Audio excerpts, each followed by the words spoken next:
नमस्कार दोस्तों, power of knowledge में आपका स्वागत है। और आज पाइथन के अंदर हम करेंगे नमपाई स्प्लिटिंग एरे। देखिए, अगर हम स्प्लिटिंग की बात करते हैं तो जो नमपाई एरे है, इसमें स्प्लिटिंग का मतलब है कि आप एरे को मल्टीपल पार्ट्स में डिवाइड कर रहे हो। जैसे मैंने प्रीवियस क्लासेस के अंदर किया था ज्वाइनिंग के बारे में। ज्वाइनिंग क्या करती थी, आपके दो एरेज को मर्ज करती थी।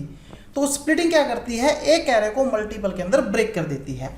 हम यूज करते हैं एरे अंडरस्कोर स्प्लिट फंक्शन को किसी भी एरे को स्प्लिट करने के लिए, और इसमें हम पास करते हैं कि कितने पार्ट्स में हम एरे को स्प्लिट करना चाहते हैं एरे के नेम के साथ। तो हम यहाँ पर एग्जांपल देख रहे हैं, स्प्लिट एरे इनटू 3 पार्ट, कि मैंने एरे को 3 पार्ट्स में डिवाइड करना है। सबसे पहला काम मैंने क्या किया, इंपोर्ट नमपाई एज एनपी, एक एरे क्रिएट किया, new array equal to NP dot array underscore split, अपने एरे का नाम दिया और उसको प्रोवाइड कर दिया कि मुझे 3 पार्टीशन उसके परफॉर्म करने हैं। तो मैं वर्किंग परफॉर्म करता हूं, प्रिंट न्यू एरे, वो मुझे दिखा देता है एरे 1 2 3 4 5 6, 3 एरे उसने क्रिएट कर दिए, एक 1 और 2 के कॉम्बिनेशन के साथ, एक 3 और 4 के कॉम्बिनेशन के साथ, एक 5 और 6 के कॉम्बिनेशन के साथ। लेकिन अब कई बार हमारे माइंड में ऐसी क्वेरी आ सकती है कि क्या हम 6 एलिमेंट्स के एरे को 3 2 या 6 में ही डिवाइड कर सकते हैं? अगर मुझे एरे को 4 पार्ट्स में डिवाइड करना तब क्या होगा? उस केस के अंदर वो क्या करता है कि आपके पास जो एंड में एलिमेंट है उसके हिसाब से डिवीजन करना परफॉर्म कर देता है। जैसे मैं नेक्स्ट एग्जांपल में देख रहा हूं कि मैंने एरे को 4 पार्ट्स में डिवाइड किया, तो 3 पार्ट्स तो मेरे पास इजीली हो रहे थे, लेकिन जब मुझे इसके 4 पार्ट करने तो वो क्या करेगा,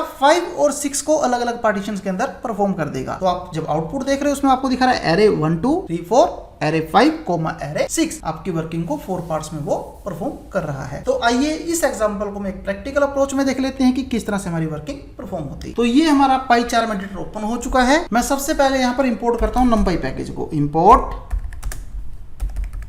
नमपाई एज एनपी। मैंने एक एरे बनाया ए का, एनपी डॉट एरे, और यहां पर मैं एलिमेंट देता हूं इसको 1 2 3 4 5 6 एलिमेंट मैंने प्रोवाइड कर दिए। अब मुझे इस एरे को स्प्लिट करना है। तो अगर मुझे इस एरे को स्प्लिट करना है तो उसकी वर्किंग परफॉर्म करने के लिए मुझे यहां पर एरे अंडरस्कोर स्प्लिट फंक्शन को कॉल करना पड़ेगा। तो मैं यहां पर क्या करूंगा, b equal to np underscore mp dot array underscore split, कि इस एरे को आपको स्प्लिट करना है। ए को कितने पार्ट्स में, मैं कहता हूं मुझे 2 पार्ट्स में स्प्लिट करना है। प्रिंट बी, मैं प्रोग्राम को एग्जीक्यूट करता हूं तो ये देखिए उसने मुझे 2 पार्ट्स में दिखा दिया, एरे 1 2 3 और 4 5 6। मुझे एरे को 3 पार्ट्स में स्प्लिट करना है, उसने दिखा दिया एरे 1 2, एरे 3 4, एरे 5 6। आपके पास इजीली वर्किंग परफॉर्म हो रही है, आप किसी भी तरह से यहां कर पा रहे हो। मुझे 4 पार्ट्स में करना है,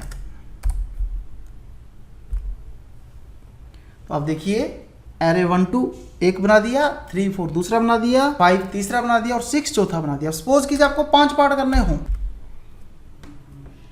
1 2 3 4 5 6, अगर 6 करेंगे तो वो पहले वाला ही आपका पार्टीशन हो गया। तो इस तरह से हम अपनी वर्किंग को परफॉर्म करते हैं। मैं अगेन इसको 3 पर ही लेकर आ जाता हूं।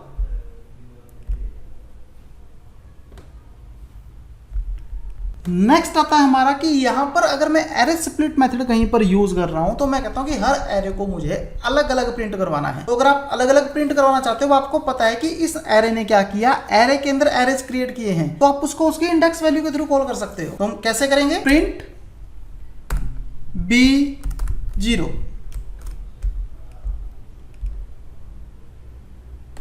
आपको एलिमेंट रिप्रेजेंट होगा, B0 के अंदर 1 और 2 है,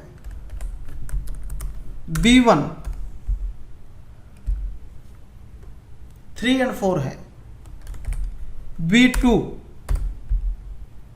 5 6 है। अगर मैं यहां पर 3 पास कर दूं, मेरे पास कोई रिजल्ट नहीं आएगा, एरर आएगा, क्योंकि मेरे पास ये इंडेक्स कॉल ही नहीं हो रहा है। तो वो आउट ऑफ रेंज का एरर आया, और जो वर्किंग थी वो उसने मुझे उससे पहले प्रिंट करके रिप्रेजेंट कर दी।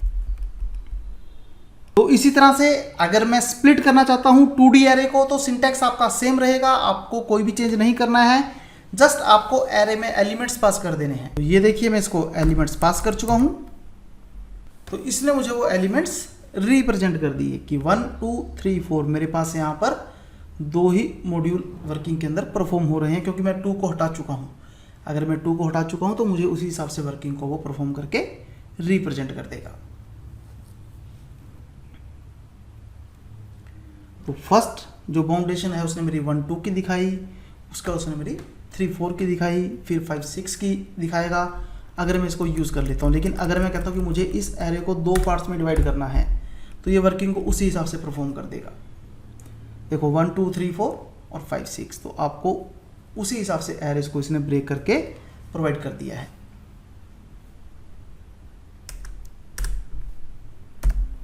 सिंपल, एक सीक्वेंस के अंदर तो आपके पास वर्किंग आ ही रही थी। तो यहां पर आपको B1 को हटाना है। सिंपल एरे आपको रिप्रेजेंट होगा जो आपने वहां पर पास किया था। आपने किया था 1 2 3 4 5 6। बाकी अगर आप इस एग्जांपल को इस तरह से करो, प्रिंट B, तो ये आपको इजीली अंडरस्टैंडेबल हो जाएगा कि किस तरह से इसने एरेज को ब्रेक किया था।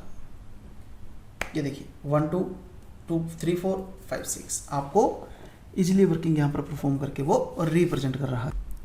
नेक्स्ट हम स्पेसिफाई कर सकते हैं कि किस एक्सिस में आपको स्प्लिटिंग करनी है। तो यहां पर हम देखते हैं 3D2 एरे पर हम यहाँ पर स्प्लिट कर सकते हैं इसको रो एक्सिस 1 के थ्रू, 2 के थ्रू। जैसे आप वर्किंग परफॉर्म करना चाहते हैं तो आपको जरूरी नहीं कि आपको 3D ही लेना है, आप यहाँ 2D के अंदर भी वर्किंग को परफॉर्म ईजिली कर पाओगे। तो हम इसको बेसिकली 2D के थ्रू ही करते हैं कि किस तरह से आपके पास वर्किंग आती है। हम एक्सिस यहाँ पर ले लेंगे 1। तो पहले मैं यहाँ पर एलिमेंट्स इंक्रीज कर देता हूँ ताकि आपको और इजीली क्लियर हो जाए।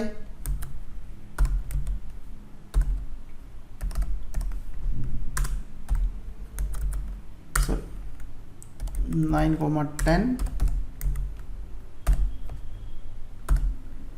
11,12। तो आपके ये चीज़ इजीली क्लियर हो कि आपके पास हर एरे के 2 डायमेंशंस क्रिएट हो रही हैं। मैं कहता हूँ कि मुझे यहाँ पर इसको इंडेक्स 1 पास कर देना है, तो अब ये उस इंडेक्स के थ्रू आपको वर्किंग परफॉर्म करके रिप्रेजेंट करेगा। देखिए आपको उसने कॉलम्स में डिवाइड कर दिया। पहले आपने 1 लिया, फिर 3 लिया, 1 3, फिर 5, फिर 7, फिर 9, फिर 11। उसके बाद जब सेकंड एरे क्रिएट किया तो 2 4 6 8 10 और 12। तो आपके पास जो साइज आ गया वो आ गया शेप 6 की, आपके पास 6 का यहाँ पर है और डाटा टाइप आपका इंट के अंदर रिप्रेजेंट कर दिया गया। मैं कहता हूँ कि ठीक है यार, मुझे 3 नहीं करने, मुझे तो 2 ही रिप्रेजेंट करने हैं। ओके, आपकी वर्किंग उसी तरह से उसने रिप्रेजेंट कर दी। 1 3 5 9, मुझे 4 रिप्रेजेंट करने हैं। जैसी वर्किंग आप यहाँ परफॉर्म करना चाहते हो आपकी वर्किंग वैसी की वैसी यहाँ पर यूज हो जाएगी। तो इसी तरह से हम वी स्प्लिट का यूज कर सकते हैं। देखिए जब मैं वर्टिकल स्प्लिट करता हूं तो ये मुझे यहाँ पर रिप्रेजेंट करता है एरे 1 2 3 4 5 6 7 8। आपको वर्टिकल स्प्लिट करके आप इसको एच स्प्लिट भी कर सकते हो। हॉरिजेंटल स्प्लिटिंग आपको परफॉर्म करेगा। अब इक्वल डिविजन्स नहीं परफॉर्म हो रही है तो इसने एच स्प्लिट में यहाँ पर मुझे एरर रिप्रेजेंट कर दिया।